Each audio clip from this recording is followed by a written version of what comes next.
can ever hurt me, no. Nothing can ever hurt me.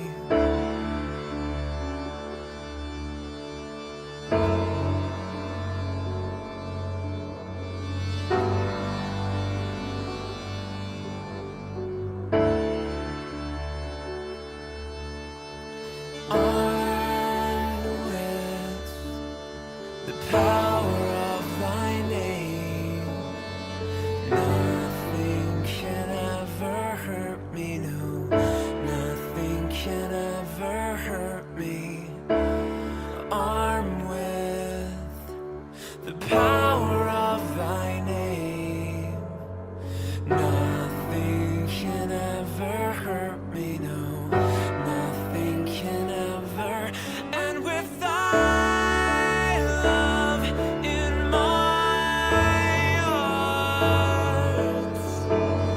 all the world's afflictions can in no wise alarm me. And with thy love in my heart,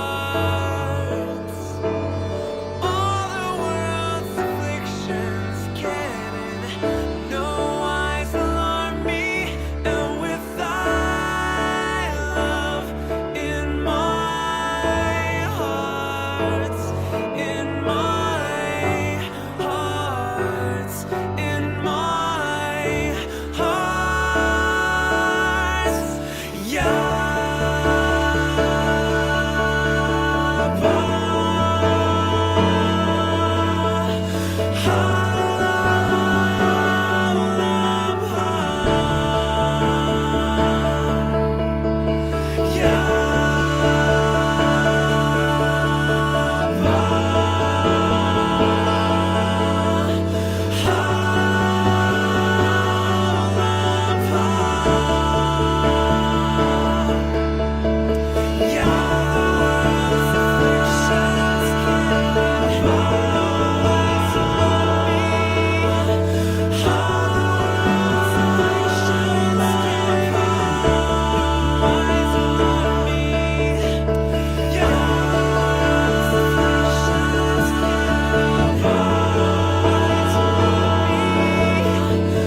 nothing can ever hurt me, no.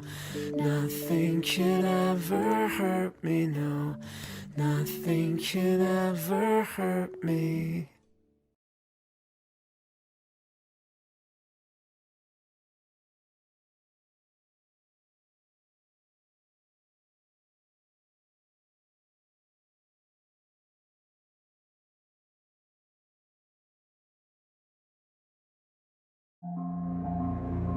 For millennia, mankind has dreamed of peace. As our global community continues to evolve, as technology closes the geographic gaps between cultures, we find ourselves more and more occupied with the notion of peace. How should it be fostered? What are its obstacles? and is a great peace, a peace for all the world attainable. To some, peace on earth is not merely a possibility, it is an inevitability. Immediately within the grasp of mankind.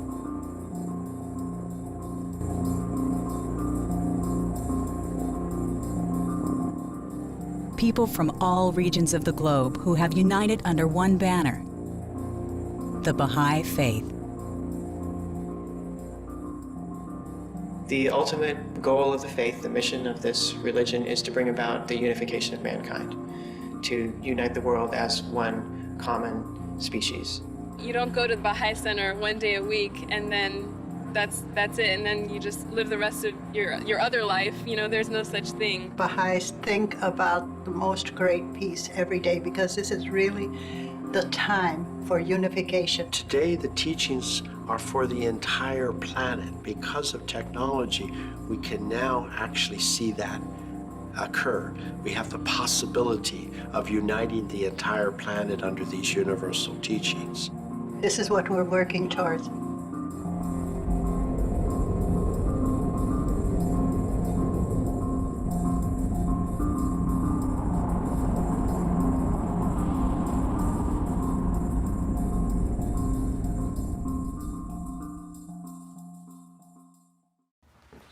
The Baha'i religion is based on the teachings of a man named Baha'u'llah, which translates to the glory of God. To Baha'is, he's not simply a spiritual leader, but the latest in a series of divine prophets, which include Muhammad, Jesus, Moses, and Buddha. It was in Baghdad in 1863 when Baha'u'llah first identified himself as a direct messenger from God, with a vision for the unification of man. Less than 150 years later, the Baha'i faith has grown into the second most widespread religion in the world. It represents an incredibly diverse cross-section of the globe. But in their brief and sometimes difficult history, we see just how troubled the road to peace can be.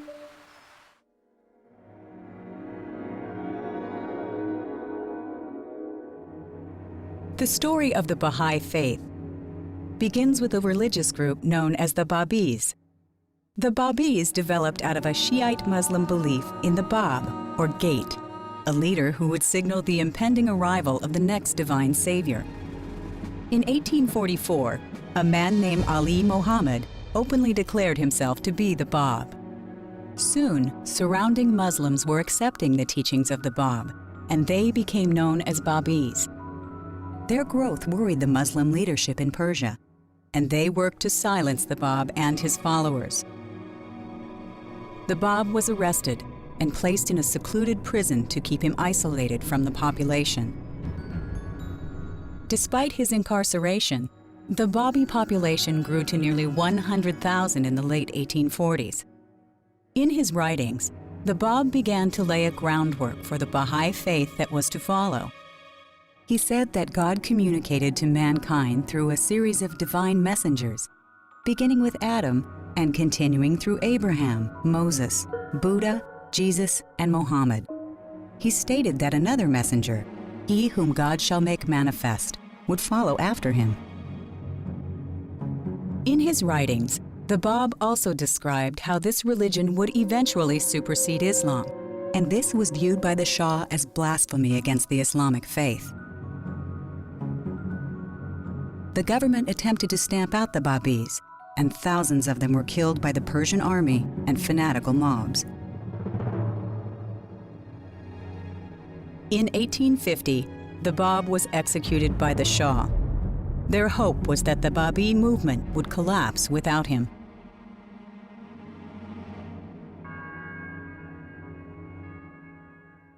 Two years after the death of the Bab, Baha'u'llah was arrested and spent 4 months in a Tehran prison.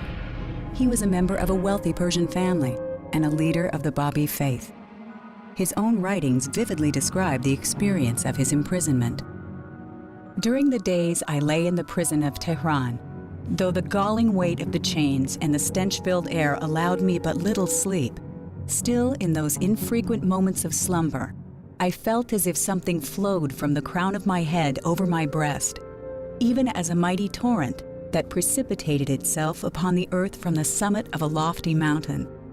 Every limb of my body would, as a result, be set afire. At such moments, my tongue recited what no man could bear to hear. After his release, Baha'u'llah was exiled to Baghdad. There, in 1863, he declared openly that he was next in the line of divine messengers, fulfilling the role set forth by the Bab. In 1868, Baha'u'llah was exiled once again and forced to live in Akka, a remote outpost of the Ottoman Empire, part of modern-day Israel. He lived there for the remainder of his life, writing the texts that would come to define the Baha'i faith. During that time, Baha'u'llah also wrote a series of letters to the leaders of the world. In them, he announced the coming of a new era for mankind. He urged the creation of an international tribunal to act as a moderator between the different nations of the world. He also encouraged systems for unifying the nations of the world, including an international auxiliary language, compulsory education, and a decrease in military expenditures. Baha'u'llah continued to write until the end of his life. He revealed over 100 volumes, which comprise the basic scriptures of the Baha'i faith. On May 29, 1892, Baha'u'llah passed away. The resting place for his body is considered by Baha'is to be the most sacred place on earth. At the time of his writings, the scope of Baha'u'llah's thinking was revolutionary. His vision for a unified world foreshadowed the coming institutions of the next century, with first the League of Nations and then later the UN. And for Baha'is, the unity of mankind is not merely something to be hoped for, it's God's ultimate plan for humanity.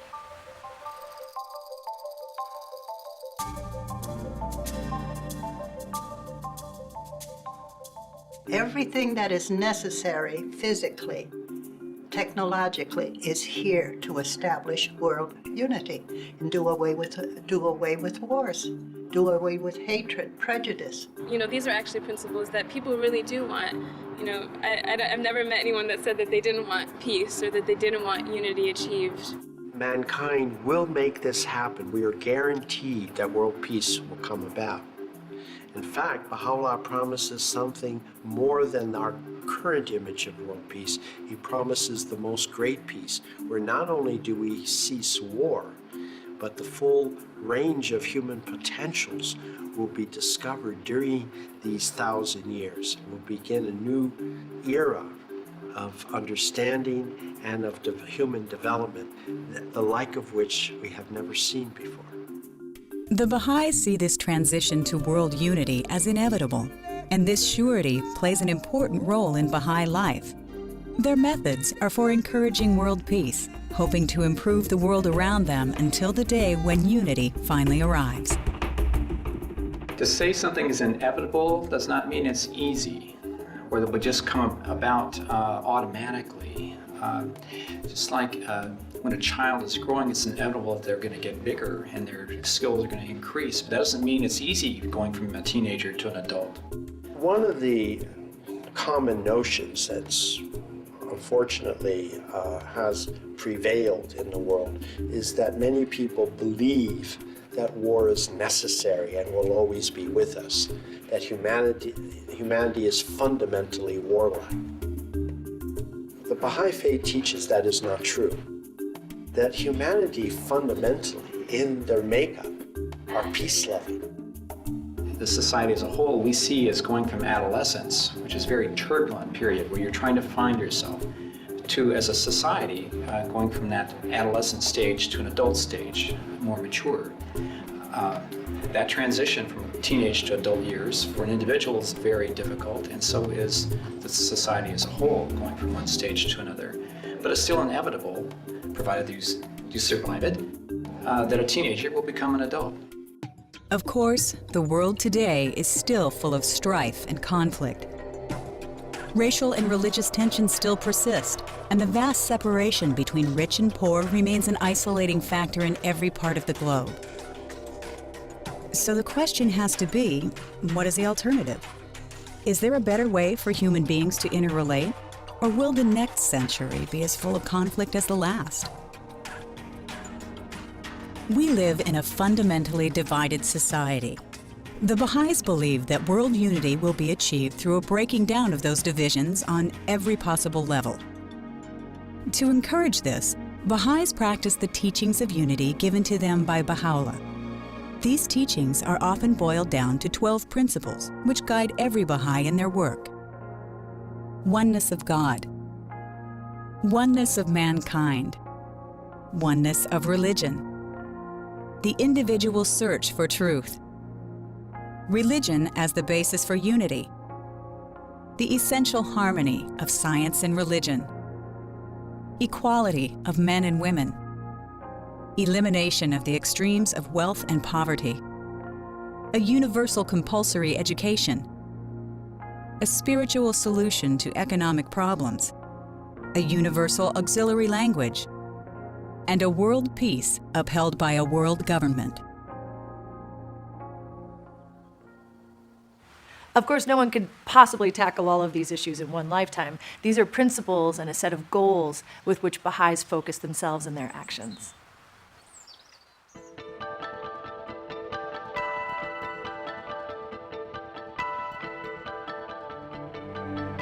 The Baha'is don't look to the unity of mankind as a purely political struggle. Rather, they see it as a personal and moral transformation that must take place across the face of humanity. In fact, despite their focus on world peace, Baha'is never engage in partisan political activities. They focus instead on spiritualizing their personal lives and on developing unified Baha'i communities. What we see today in the political scene worldwide, and especially in the United States, is a highly polarized population around politics. This shows that the purpose of government and politics, which is to mobilize human resources, has been forgotten, and contention has become the mainstream. The mission of the faith is the unification of mankind. We see partisan politics as very divisive.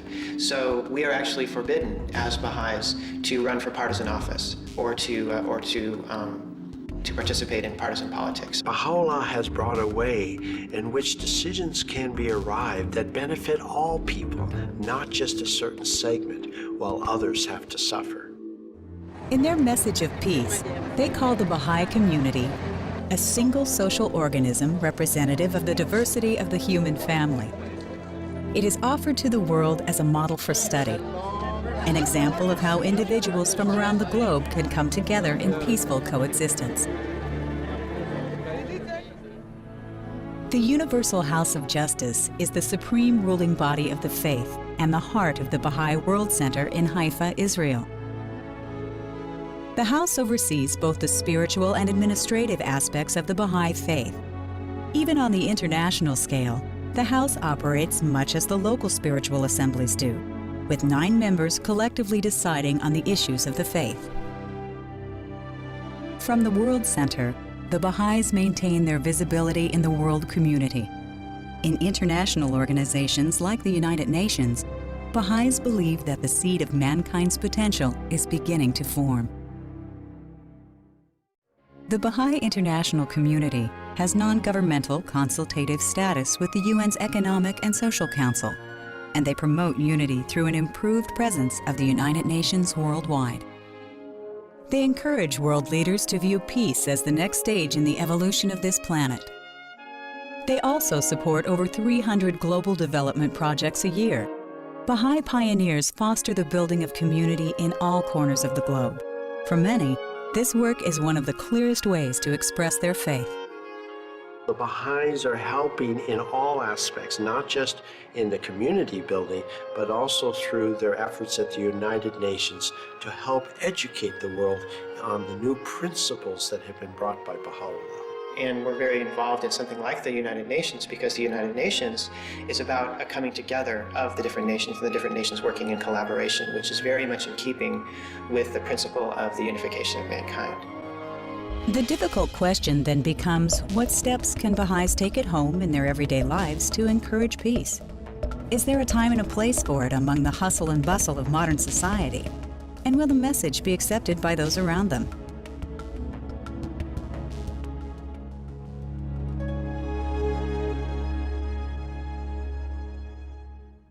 In October of 1985, the Universal House of Justice, the governing body of the Baha'i faith, sent a message of peace to all the people of the world. Much like the letters of Baha'u'llah, this message was personally sent to international leaders in hopes of fostering unity among the nations. The great peace towards which people of goodwill throughout the centuries have inclined their hearts, of which seers and poets for countless generations have expressed their vision, and for which from age to age the sacred scriptures of mankind have constantly held the promise, is now, at long last, within the reach of the nations.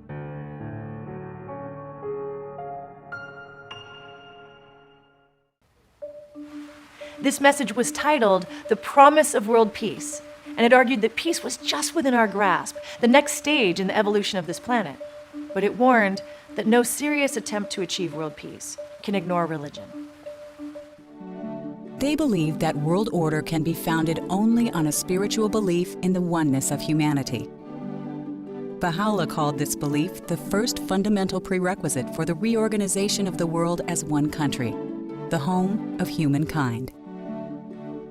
The promise of world peace expands on Baha'u'llah's vision, calling for no less than the reconstruction and the demilitarization of the whole civilized world. A world organically unified in all the essential aspects of its life, its political machinery, its spiritual aspiration, its trade and finance, its script and language, and yet infinite in the diversity of the national characteristics of its federated units. This is a far-reaching vision for the future of mankind, but the message of reconstruction is profound. If old institutions and ways of thought have become ineffective, then the time has come to move past them and allow our society to evolve. The promise of peace argues that these institutions are designed to help mankind, and we should not allow humanity to be crucified for the preservation of the integrity of any particular law or doctrine. This evolution will come through exploring and dismantling the root causes of strife and disharmony, rather than pressing Band-Aids to 1,000 open wounds around the globe. In the Promise of Peace statement, the Universal House of Justice writes that banning particular weapons will not remove the root causes of war. Neither can the massive dislocation in the affairs of humanity be resolved through the settlement of specific conflicts. A genuine universal framework must be adopted. The issues of peace must be raised to the level of principle. For peace stems from an inner state supported by spiritual and moral attitude in which the possibility of enduring solutions can be found. Baha'is believe that we are all carrying forward an ever-advancing civilization, and that mankind has within it the capacity for continual growth. And by challenging the notion that mankind is naturally prone to conflict, we open up the possibilities for a unified future, once the framework for our institutions allow for it. The Baha'is have a vision for the pragmatic fulfillment of world peace in the form of a universal world government. This government consists of an executive power with the means to enforce international law, a world parliament representative of all nations, and a supreme tribunal with binding judgments. The ultimate directive of this government would be the establishment of peace among all the peoples of the world.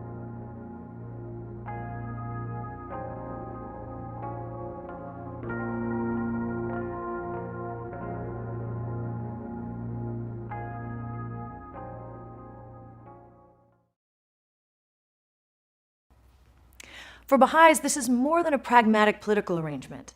They believe that it's something that lies beyond questions of security and armaments and laws, that it's the crowning goal of unifying all the people of the world into a single universal family. Baha'u'llah, just like the Baha'is of today, believe that the world will achieve peace and security only when the human family embraces its unity. The final vision of that peace is a powerful one. They imagine a world once and for all free of racism, economic disparity, religious strife, and the subjugation of women. A world in which universal education and an international auxiliary language finally remove the barriers and borders that have separated humanity. The promise of world peace is a call to all those who have the same faith in mankind's potential. Conveying not only a vision in words, we summon the power of deeds, of faith, and sacrifice. We convey the anxious plea of our co-religionists everywhere for peace and unity. The attainment of peace may appear difficult in a world that many feel is destined for continued conflict. But the Baha'is work towards their goals with a confidence that they will eventually see the unity they strive for. We believe that God, when he created mankind, had a plan for mankind. For the first time in the history of this planet, we have the capability of being one. Baha'u'llah says religion must be a source of unity and not a source of discord. And if it is, then it's useless. So this is our biggest work right now, is to spread the teachings of Baha'u'llah and the promises of Baha'u'llah. People talk about living a Baha'i way of life. That means like your inner life and private character, even when you're by yourself. It's not a platitude, it's not just a good saying to a Baha'i. To us, that's the core of your very purpose. That is the essential teaching of the Baha'i faith, the unity of mankind. And that is what we as Baha'is try to bring about through our teachings and through our work in the world. This spirit that is moving mankind throughout history, it cannot be avoided. You cannot avoid this destiny. So mankind is being either doing it willingly and consciously as the Baha'is are engaged, or unconsciously and unwillingly kicking and screaming. But the steed of history is moving us forward. To members of the Baha'i faith, religious beliefs are fundamentally interwoven with thoughts on politics, education, and other worldly issues. For the Baha'is, the arrival of peace is only a matter of time and a matter of faith. There's a quote from Baha'u'llah that echoes that belief. He told his followers that these fruitless strifes, these ruinous wars shall pass away, and the most great peace shall come.